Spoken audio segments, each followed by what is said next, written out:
Good evening. You're safe here.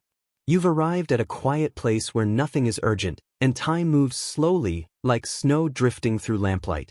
Tonight, we'll gently step into the flickering world of Victorian London, where the air smells of roasted chestnuts and soft coal smoke, and the windows glow faintly behind laced curtains. We'll wander through a Christmas Eve long past, not with ghosts or fright, but with warmth, quiet wonder, and the peaceful company of a changed man, Ebenezer Scrooge. Not the man he once was, not the cold miser, nor the haunted soul. Tonight he is older, calmer, someone who has learned to cherish light over darkness. So settle, lie back, and let the hush of a snowy street in 1840s London carry you gently toward sleep. It is the evening before Christmas in Old London, and the streets are hushed. A gentle snow is falling, muffling the clatter of carriage wheels. Gas lamps flicker on corners, their warm halos glowing through the mist. Windows are dotted with amber light, the shimmer of candles placed carefully behind frosted panes. Inside one narrow brick house, tucked between a bookseller's and a tailor's shop, a man in his winter coat unbuttons his collar and steps into the quiet warmth of his home. It is Mr. Scrooge, older now, softer in voice and step, no longer feared nor mocked, but known to children and neighbors as the man who always smiles at the carolers, who always remembers to give. He lights one candle, then another.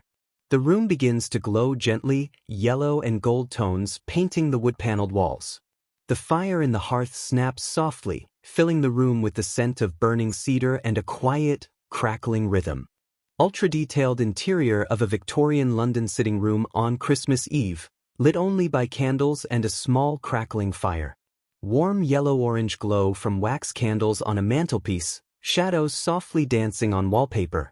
Worn wooden furniture, lace curtains, a steaming teacup on a side table, bookshelf with old leather-bound books.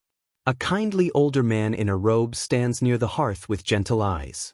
Misty windows showing faint snow outside. In the kitchen, a quiet kettle hums over the stove. Scrooge lays out his supper with care, not a feast, but something modest and comforting.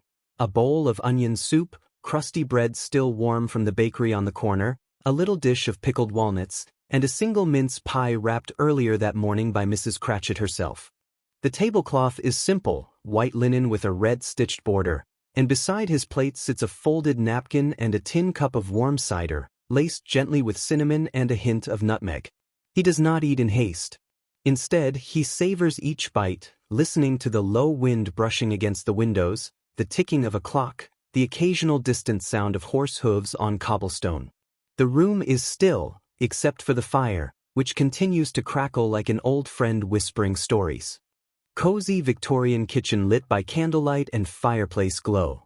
A small wooden table set for one, bowl of soup, warm bread, a tin cup of steaming cider, and a mince pie on a small plate.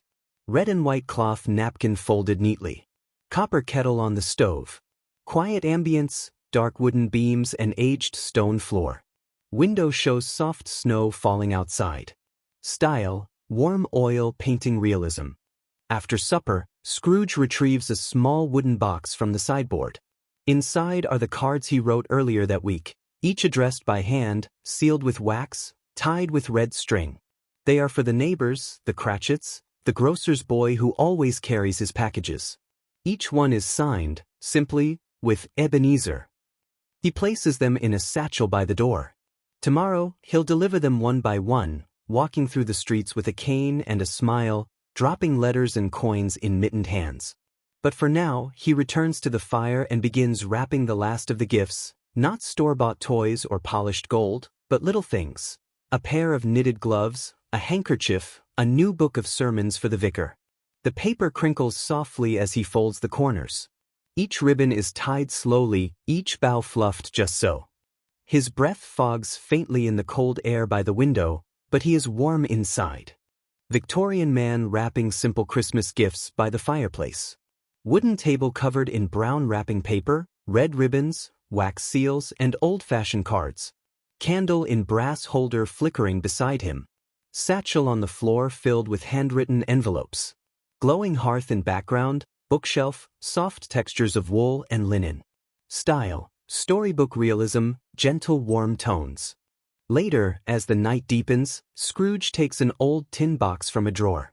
Inside are scraps of memory, a worn glove, a yellowed sketch of his sister, a button from an old coat, and a Christmas card from his youth. He looks through them quietly, eyes soft. The memories no longer sting. They hum, gently, like a distant lullaby. He recalls Christmas mornings in the country, snow so high it reached the top step, oranges in stockings, the sound of his sister's laughter, the warmth of plum pudding with hard sauce melting on top. He places the lid back on the box with care and sets it on the mantel. The candle beside it flutters slightly in the draft. Outside, the snow continues to fall, silent and endless, covering the city in a blanket of white. As the hour grows late, the city beyond his window grows still. The market stalls are closed, shutters drawn. A single lamplighter makes his rounds, his ladder creaking softly against each post.